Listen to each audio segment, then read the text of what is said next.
Hello, campers. I am here with lovely Nicole Galland, who has going to be kind enough to talk to us about her new novel, Iago, which I would strenuously urge you to go out and buy, and not just get at the library, because, as I remind you all the time, living authors really do need you to buy their books. Yes, thank you.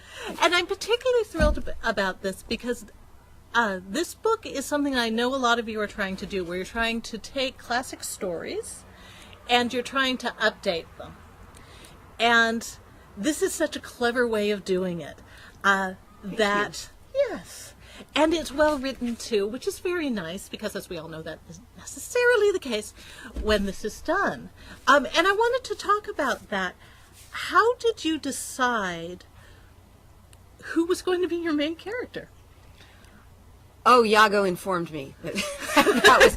I knew that I wanted to write about the play because I have a theater troupe. We do condensed versions of Shakespeare. We adapt them and then we do them as staged readings. And when we were doing Othello, I got so immersed in the story in general, but particularly the character of Iago, because the actor playing the part showed up and didn't know the play, and we had decided that we really wanted him to play the part.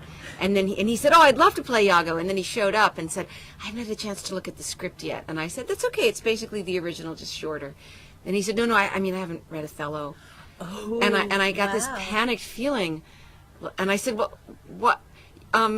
Okay, why did you say you wanted to play the part if you don't know the part?" And he said, "Well, every actor I know wants to play this part. Oh, I can believe So there's that. got to be a reason. I just don't know what it is."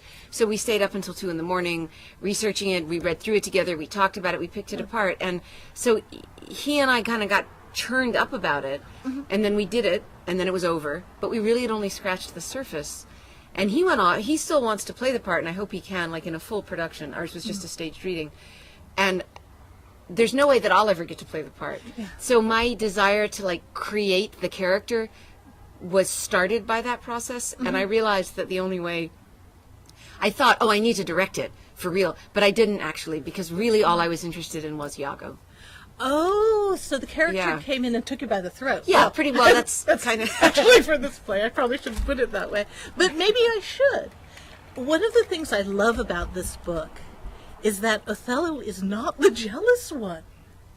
Oh, that's interesting. Iago is. And so he's taking an emotion that he feels so intensely, and increasingly so, and he's applying it to this other character. And I love that. That's a good point. And it's actually foreign to Othello. Right, it is. Can I tell you something very strange? I just suddenly thought of, this is going to seem like an absolute tangent.